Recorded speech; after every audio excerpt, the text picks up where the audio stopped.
record on this computer. Okay. Baik anak-anak, Assalamualaikum warahmatullahi wabarakatuh. Hari ini adalah pertemuan kedua kita ya di psikososial dan kebudayaan. Saya Bu Betty Febriana, basicnya sebenarnya di jiwa ya, tapi ini ada psikososial, maka saya juga bergabung di sini bersama yang lain. Baik Pak, sebelum kita memulai perkuliahan kita berdoa terlebih dahulu dengan doa sebelum belajar. Bismillahirrahmanirrahim. Raditu billahi robba wa bil islami dina wa bi muhammadin nabiyya wa rasula rabbi zidni ilman warzuqni fahman wa ja'alna min ibadika sholihin. Min ya. Oke, jadi sebelumnya hari ini kita bahas aspek spiritualitas. Terlihat ya anak-anak ya.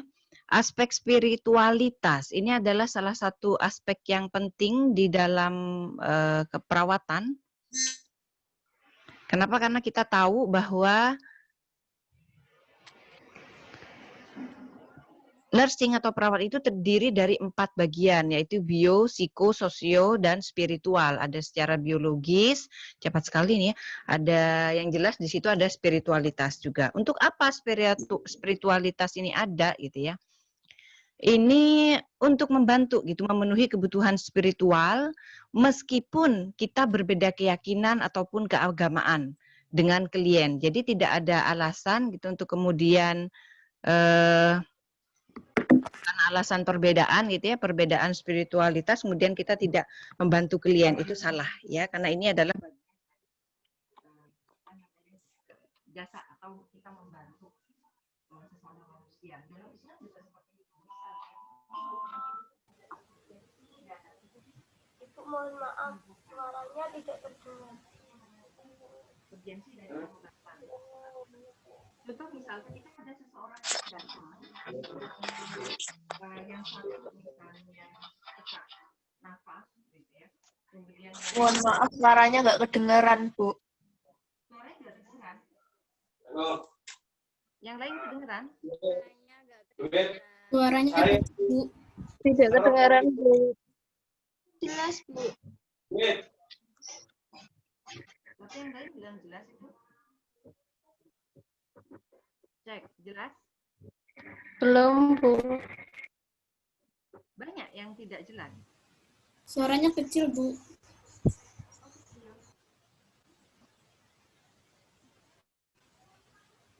Cek, cek. Masih kecil? Iya, Bu. Masih, Bu. Kecil, Bu. Cek, cek, cek. Ini juga kecil.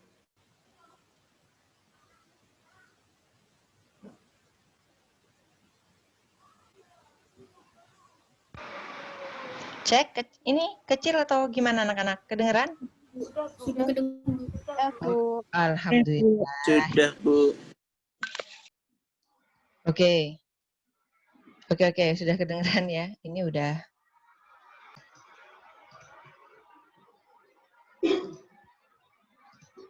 Ya, jadi seperti itu. Contoh ya, ketika ada yang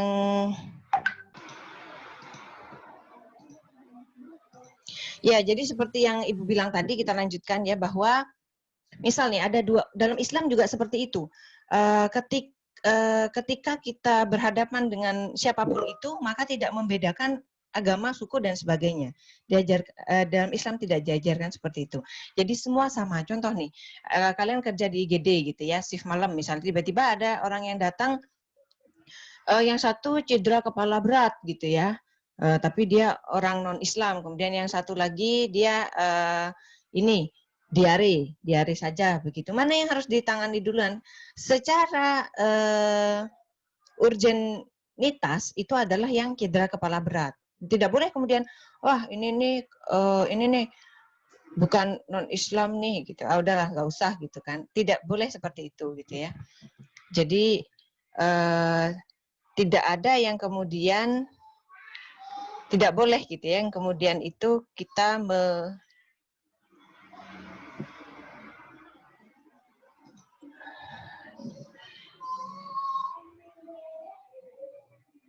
Oh.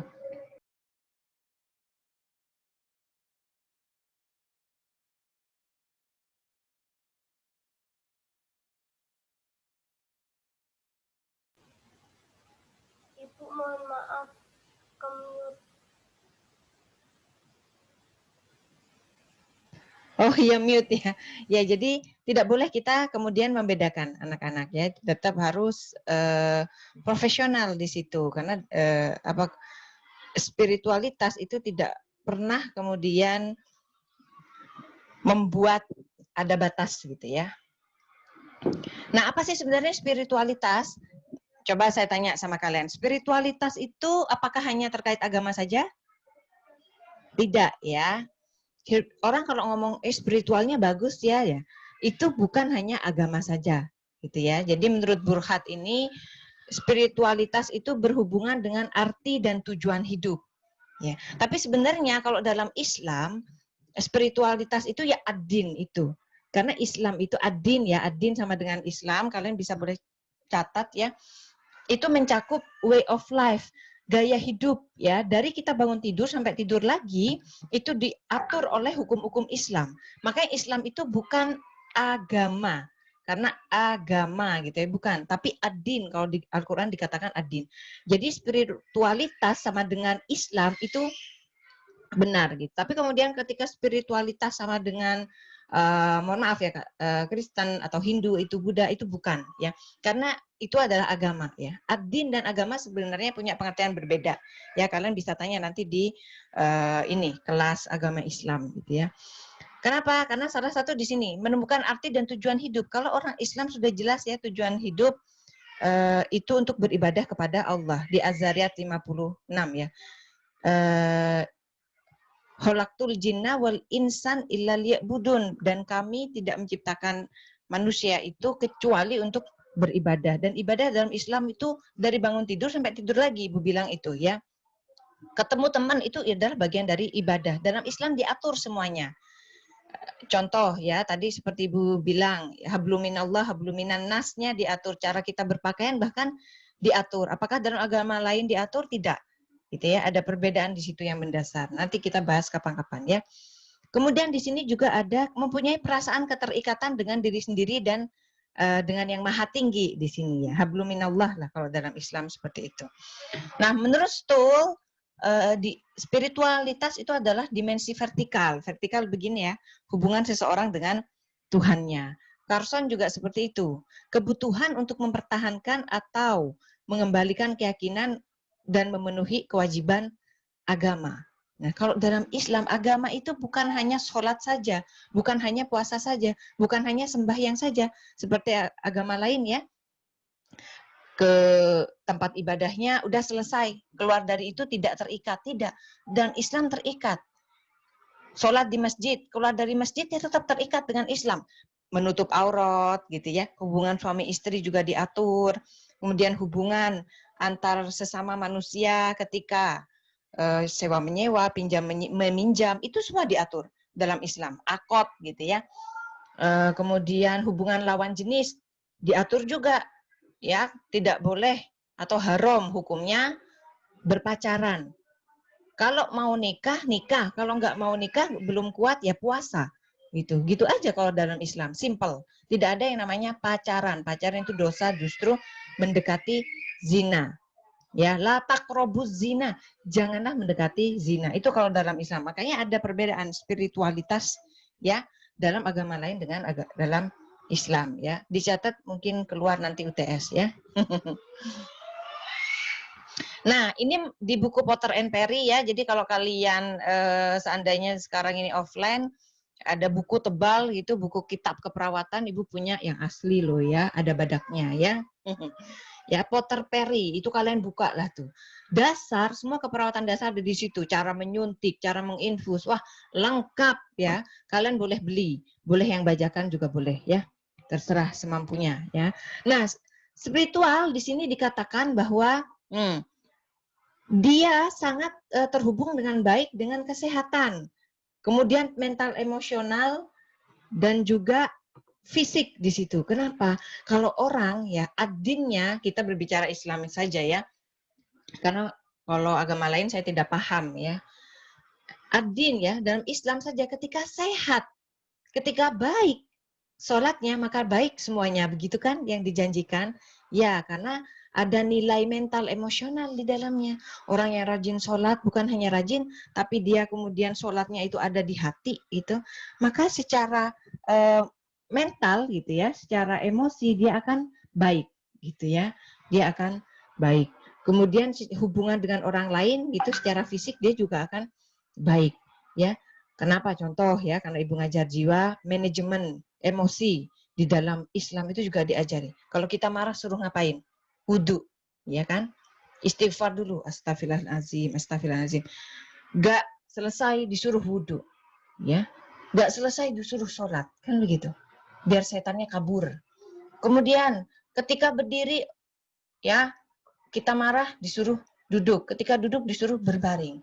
Semuanya ada ilmunya, ya. Kalau dalam Islam.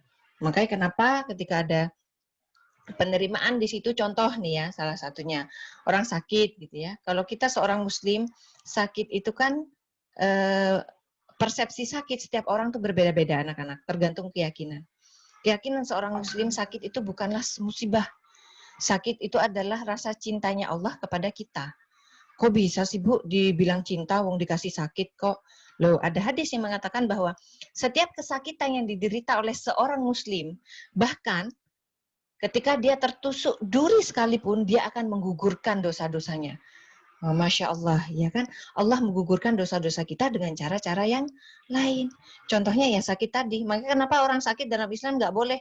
Ya, harusnya tidak boleh mengeluh.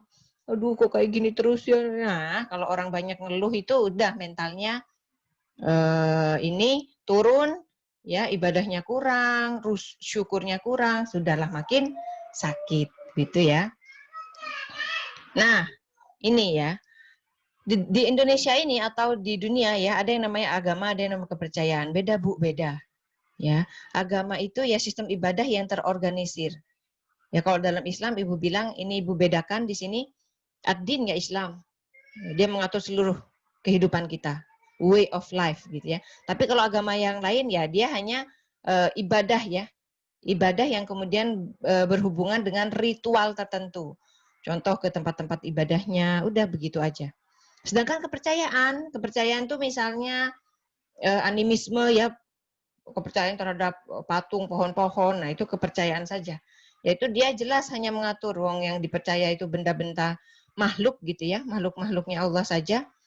Ya sudah, nggak ada di situ keterikatan atau anizom, aturan antara dia dengan yang lain ya. Kalau dalam Islam kan jelas ya, aturan dengan sesama manusia, dengan makhluk yang lain, dengan lingkungan itu ada ya.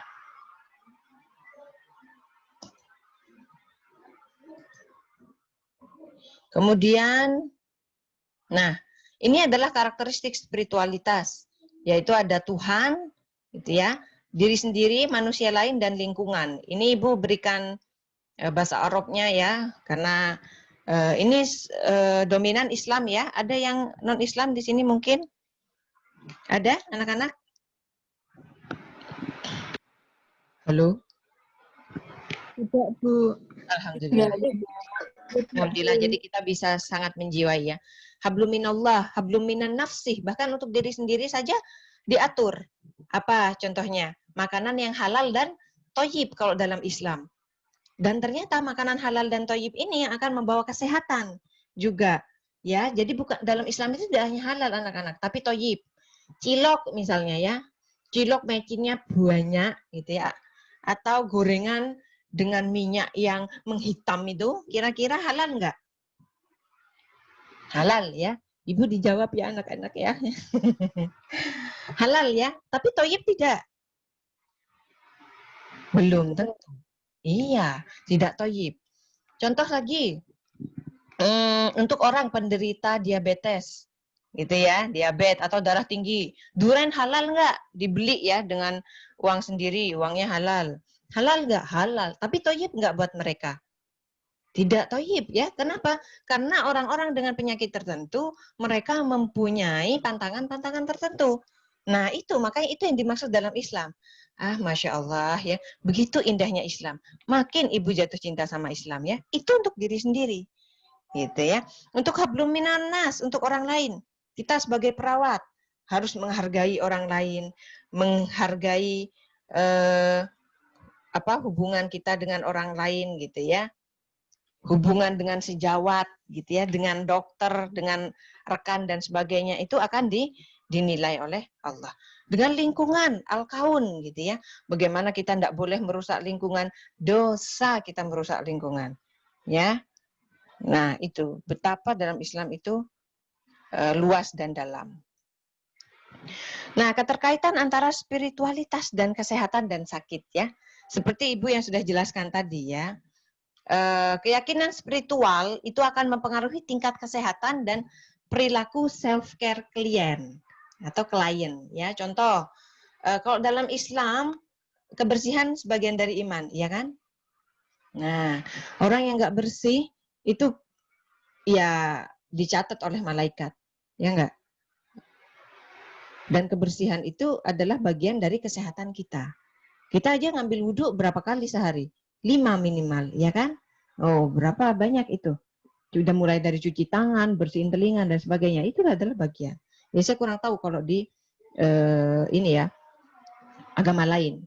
Ya, intinya kan seperti itu. Ada self care di dalam Islam. Sama seperti tadi yang Ibu bilang, makanan halal dan thayyib, makanan kelelawar misalnya yang sampai akhirnya corona ini ada. Nah, corona ini kan dimulai ketika orang-orang Wuhan sana memakan makanan yang kalau dalam Islam itu sudah tidak halal ya dan tidak thayyib, yang akhirnya menyebar mewabah seperti ini. Makanya penting sekali untuk kita taat ya kepada ajaran-ajaran Islam. Ya, ini Ibu bilang tadi kadang gitu ya kaitannya dengan perilaku kesehatan itu adalah pembatasan anak. Kalau dalam Islam boleh nggak dibatasi anaknya? Ya, memanage itu boleh, ya. Menunda itu boleh, ya. Kemudian membatasi bisa jadi boleh ya kalau jadi Islam tuh nggak saklek ya. Kalau misalnya KB boleh nggak? Boleh ya, boleh KB ya. Hasil kajian itu boleh. Tetapi bukan KB yang kemudian memutus. Misalnya seperti vasektomi atau tubektomi. Itu jelas haram. Kenapa? Karena dia kemudian memutus yang kemudian dia ingin mengkat jumlah anak. Padahal itu adalah otoritas dari Allah. Itu kalau dalam Islam ya. Agama lain juga sama. Misalnya ada yang tidak boleh makan sapi ya kan? Karena sapi dihormati. Nah, yang seperti itu adalah keterkaitan akhirnya antara spiritualitas dengan kehidupan, ya. Kemudian ada juga namanya support system. Support system itu adalah sistem pendukung. Jadi biasanya orang saat stres itu dia kan butuh ya, misal kalian stres, kalian kalau stres ngapain? Makan Bu, gitu ya. Ada orang yang stres itu kalau Islam itu biasanya dia sholat, bangun tahajud, tiba-tiba bangun aja ya. Misalnya ini ada gebetan gitu. Aduh, gebetan nih gitu ya. Wah, gimana caranya nih aku dapat nih orang gitu. Akhirnya bangunlah dia sepertiga malam kan begitu ya. Atau ya tadi stres diputusin misalnya gak jadi nikah. Waduh, bingung ya. Padahal kalau dalam Islam gak jadi nikah ya udah diterima saja karena itu bagian dari hal yang skenario Allah yang terbaik, insya Allah seperti itu. Ya, di agama lain juga ada sembahyang, berdoa gitu kan kalau orang stres itu ya melakukan seperti itu. Kemudian sumber kekuatan dan penyembuhan. Jadi dianggap spiritualitas itu adalah sumber dari kesembuhan. Contoh misalnya ya kalau dalam Islam lagi-lagi contohnya Islam. Ada hadis yang mengatakan kalau kamu sakit gitu ya, salah satu penyembuhnya itu dengan sedekah, kan begitu. Ya, maka bersedekah. Ya, kalau di agama lain bisa juga seperti itu. Gitu ya, itu adalah sumber dari penyembuhan. Kemudian bisa jadi sumber konflik. Gitu ya, misal ada orang yang memandang bahwa penyakit itu adalah hukuman karena dia berbuat dosa. Ada di agama lain ada yang seperti ini. Wah, aku kena lepra misalnya. Lepra ini tahu ya anak-anak ya, kan susah tuh disembuhkan. Aduh, ini kutukan Tuhan terhadapku. Sehingga dia tidak mau berobat. Ada. Tapi kalau dalam Islam berobat itu hukumnya sunnah, bahkan jadi wajib, gitu ya. Bisa jadi ada konflik gitu ya antara praktik kesehatan dengan agama, yaitu ada. Ya ada aja itu seperti itu ya. Contoh pemahaman-pemahaman yang salah misalnya. Makanya kenapa kita sebagai perawat itu harus memahami agama, minimal agama kita sendiri. Karena kan kebanyakan Islam ya di Indonesia itu. Jangan sampai kita, ada orang kan nggak mau vaksin misalnya ya.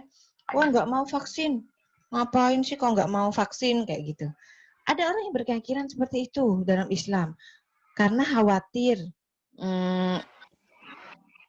apa yang ada di dalam vaksin itu adalah benda-benda haram ya. Makanya kenapa kita sebagai tenaga kesehatan harus juga paham memberikan edukasi yang baik kepada masyarakat. Bu, insya Allah vaksin ini halal. Ya, sudah ada sertifikat MUI-nya gitu ya. Kenapa? Karena dulu memang ada hembusan-hembusan orang yang bercerita bahwa vaksin itu dibuat dari ginjal monyet gitu ya. Memang ada jurnalnya itu. Ya, jurnal ginjal monyet itu untuk menumbuhkan bakteri dan sebagainya. Ya kalau dari seperti itu kan haram dalam Islam, maka tidak boleh. Ya, maka cari vaksin yang halal-halal saja. Dan kita sebagai perawat harus tahu itu. Jangan kalian coba, ibu ini nggak mau vaksin. Bu, vaksin itu nggak boleh.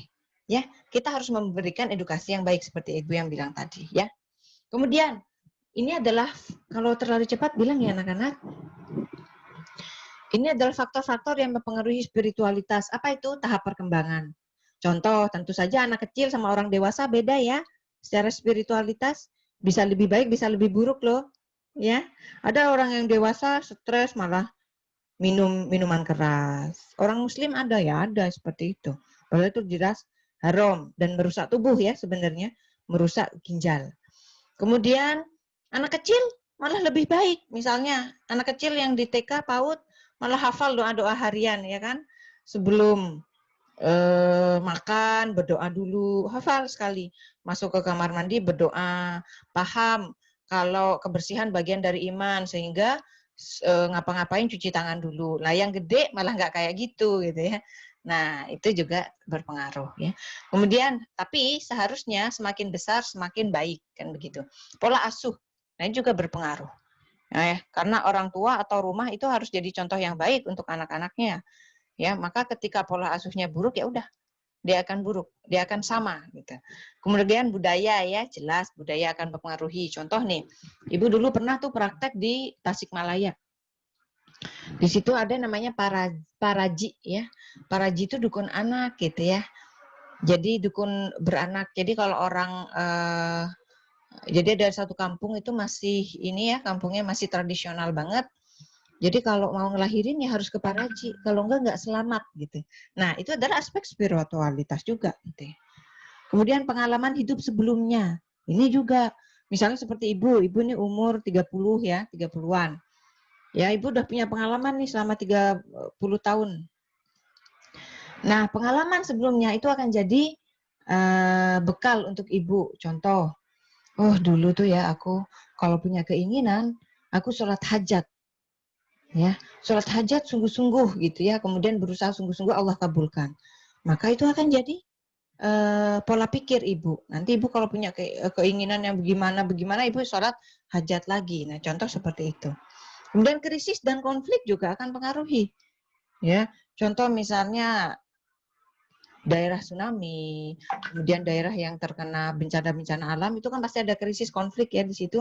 Itu akan mempengaruhi spiritualitas. Contoh di Aceh ya dulu ketika tsunami, masjidnya nggak rubuh gitu. Ini kekuasaan Allah, makinlah dekat mereka dengan Allah gitu. Makinlah mereka kemudian bersyukur dan sebagainya. Ya paham ya sampai sini ya? Ditanyakan dulu sampai sini? Rasanya tidak ya? Oke. Nah, kemudian selanjutnya adalah isu moral terkait dengan terapi. Nah, kadang-kadang tadi Ibu bilang terapi di rumah sakit itu juga ada hubungannya dengan kesehatan spiritual, ya. Ada juga agama yang menolak intervensi pengobatan, ya Ibu bilang seperti tadi ya. Ya, kemudian Sterilisasi, Ibu sudah kasih contoh ya, sterilisasi itu tadi vasektomi, tubektomi, itu maksudnya diikat indung telurnya, ya dipotong untuk apa? Mencegah kehamilan. Ya, bukan mencegah lagi, itu tidak ingin hamil. Boleh, tidak boleh, dalam Islam itu haram. Ya, dalam agama lain mungkin boleh gitu ya. Haram itu dalam Islam. Kenapa? Karena kita meniadakan Allah gitu di situ. Padahal Allah kalau mau ngasih ya udah ngasih, kan begitu ya. Ada ceritanya teman saya ini sudah steril, teman-teman. Dia tubektomi namanya ya. Dia sudah ikat indung telur. Ya, dia sudah, ya udah menurut dia gak akan hamil lagi. Tapi namanya Allah berkehendak, kun fayakun gitu ya. Jadi ada hamil lagi. Kita juga heran.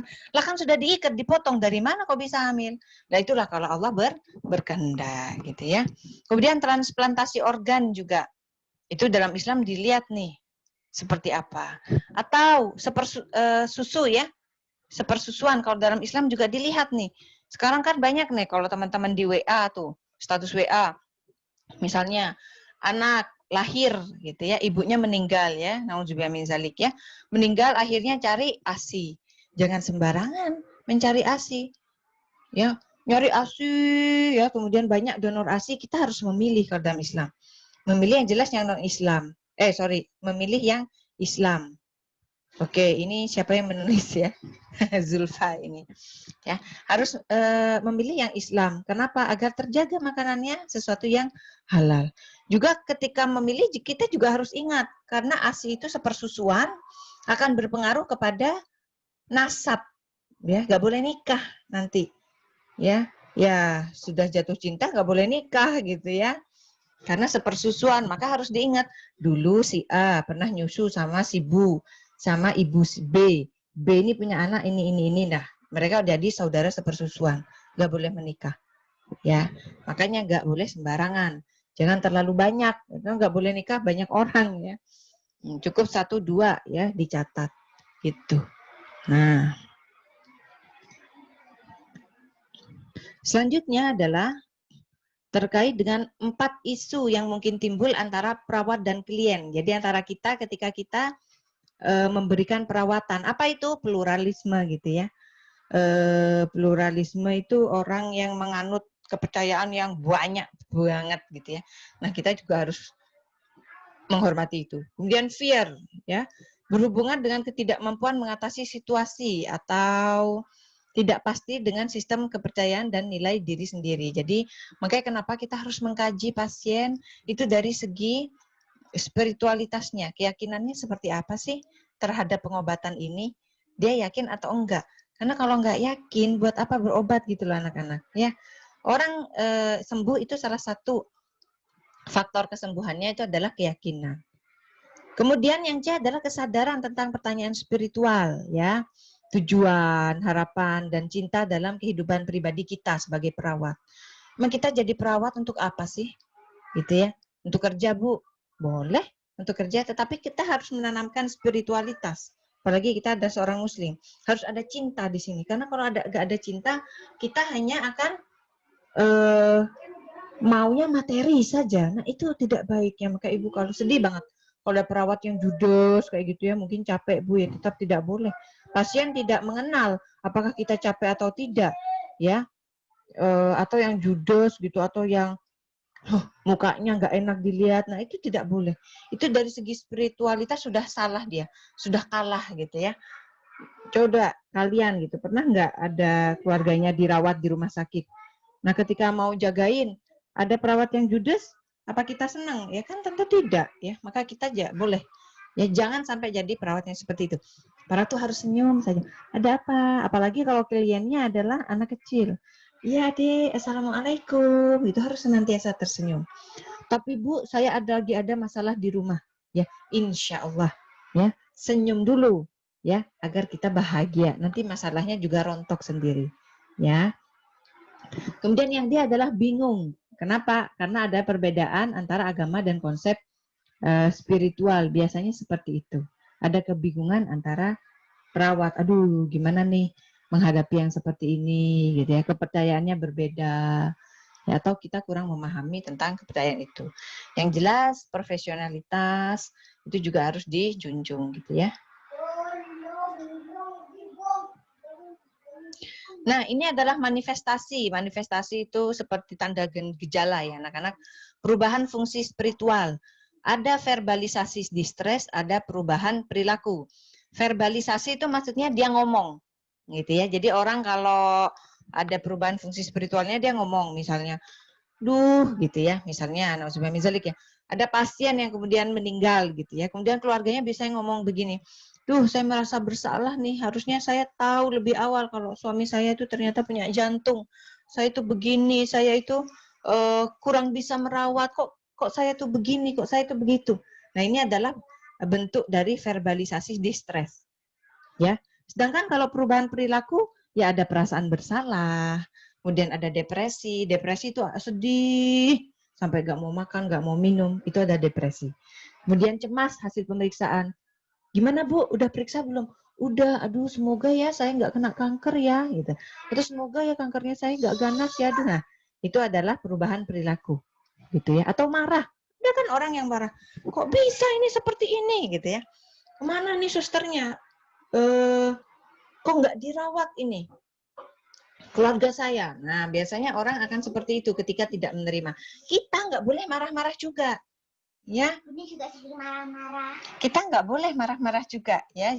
Kenapa? Ya tuh kan jatuh nengok. Mbak Titi sabar ya, Mbak Titi. Ya.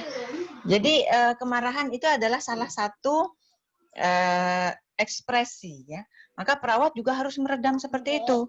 Jadi contoh nih, contoh dulu ada di IGD di rumah sakit jiwa, ini kasus ya. Ada seorang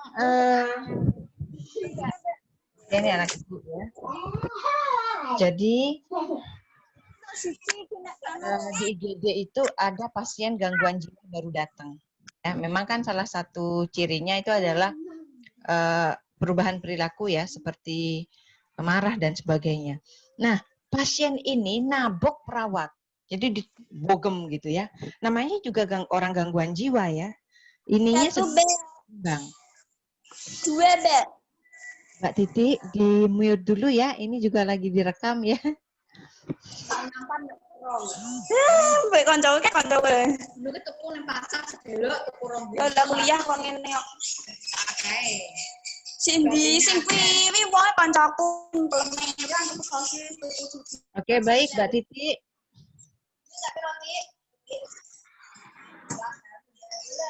Yang mana ini? Oke, Mbak Titi ya. Nanti kasih tahu Titi ya. Oke, jadi seperti itu. Ya.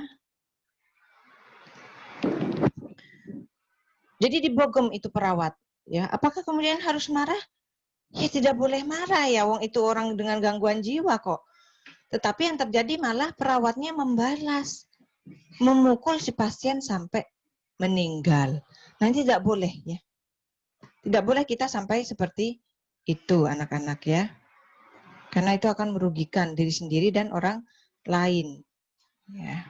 Nah, kemudian perawat sebagai role model ya. Jadi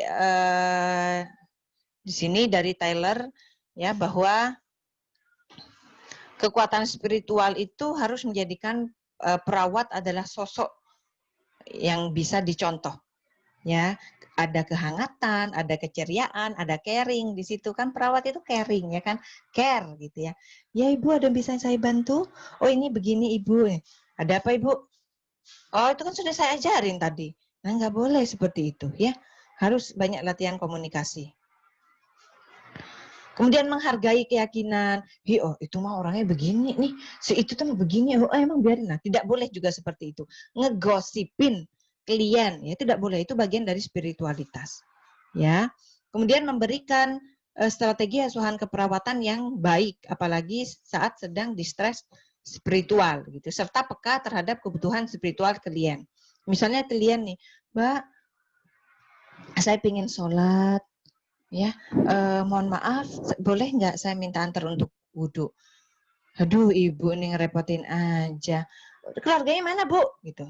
Misalnya seperti itu juga tidak boleh. Ya, Tidak boleh. Kenapa? Karena sebenarnya harusnya tidak diserahkan kepada keluarga. Harusnya kita sebagai perawat yang merawat ya kebutuhan dasarnya semuanya. Ibu tuh pernah ya waktu hamil kan ngelahirin tuh. Kemudian suami ibu kan pulang ya karena ibu ngelahirin bulan April waktu itu corona ya sekarang jadi penunggunya cuma satu aja ya. Kemudian ibu mau minta tolong dong untuk kamar mandi gitu ya. Ibu panggil lah tuh. Kling kling kling kling. Dan pasien semua membayar ya anak ya, nggak bayar. Bukan gratis. Bahkan gratis juga kita tetap harus mempunyai perilaku yang baik terhadap mereka. Ada apa Bu? Maaf. Boleh minta tolong anak saya jagain, saya mau ke kamar mandi. Emang ada Bu? Oh, suster yang lain gitu ya. Jadi ya ya. Kita cukup istighfar aja Bu. Ya. Nah, ini adalah karakteristik klien yang mengalami distress spiritual. Jadi anak-anak, salah satu diagnosa Dinanda gitu ya terkait dengan spiritualitas adalah distress spiritual. Ya, apa ciri-cirinya nih? Kalian tampak kesepian, kemudian mengekspresikan rasa takut, cemas, jadi ngomong, "Sus, saya takut, Sus," gitu ya. Ini kan mau di operasi gimana ya, berhasil atau tidak ya. Nah, kita harus menguatkan dari sisi spiritualitas. Insya Allah Bu, kita harus husnuzon kepada Allah. Barang siapa yang husnuzon, pasti Allah berikan. Gitu. Klien yang mengekspresikan keraguan ya dalam agama, misalnya, aduh, aku sebenarnya tuh ya gak pengen sholat ya. Kenapa? Aku sholat gak sholat, yuk uripku ngene iki gitu kan. Aku sholat gak sholat, yuk tetap nggak punya duit misalnya, itu kita harus mendudukkan juga ya. Kemudian klien yang akan dioperasi seperti tadi contoh ibu ya. Kemudian penyakit yang berhubungan dengan emosi atau implikasi sosial dan agama ya. Emosi ya, kaitannya dengan emosi itu banyak ya. Orang-orang misalnya para pejabat gitu ya, maunya kan dilayani, terus itu kan datang yang alhamdulillah ya sombong gitu ya. Tapi memang banyak yang tidak sombong juga ya. Nah, itu juga berhubungan dengan emosi. Kita harus kasih tahu bahwa di dunia ini jabatan itu hanya sementara. Ya, siapa yang paling baik di sisi Allah? Dia adalah orang yang punya iman yang lebih baik. Itu harus dikasih tahu. Ya, jangan sombong menjadi pejabat. Ya. Nah, kemudian ini ya, menghargai ya, ini yang tadi ini.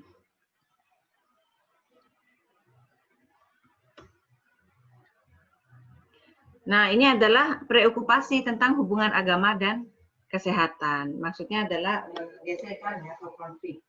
Misalnya, seseorang yang tidak mampu menolak ritualnya, spiritualitasnya, gitu ya. Kemudian dia memverbalisasi atau mengucapkan bahwa ya penyakit ini tuh hukuman dari Tuhan, hukuman, gitu ya. Atau mengekspresikan kemarahan. Kan ada yang kadang orang, kok bisa kayak gini kehidupanku, Tuhan itu nggak adil sama aku, kok seperti ini. Nah, itu semua adalah distress spiritual atau preokupasi hubungan agama, gitu ya. Kemudian mempertanyakan rencana terapi bertentangan dengan keyakinan agama. Ini juga kita perlu menjelaskan. Atau orang yang sedang menghadapi sakaratul maut, kan begitu ya. Dan menghadapi sakaratul maut itu biasanya jadi ingat dosa-dosanya, gitu. Dia jadi minta maaf, jadi ingin dekat dengan Tuhan, kan seperti itu. Gitu. Yang lansia juga seperti itu. Makanya kita lihat masjid-masjid itu yang banyak ke sana itu orang-orang lansia ya kan. Nah itu juga. Anak mudanya kemana? Anak mudanya merasa bahwa belum saatnya diambil oleh Tuhan. Nah itu tidak boleh. Karena sebenarnya usia itu mau kapanpun kita nggak ada yang tahu. Jadi harusnya masjid itu terisi penuh ya, atau tempat peribadatan itu terisi penuh dengan orang-orang yang sadar bahwa dirinya itu memerlukan al-kholiq begitu. Nggak tua, nggak muda, semuanya sama. Nah, oke, terima kasih. Ada pertanyaan sampai sini anak-anak?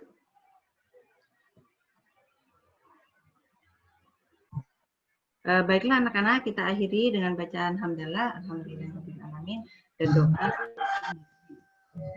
Allahumma bihamdika asyhadu an la ilaha illa anta Astagfirullahaladzim.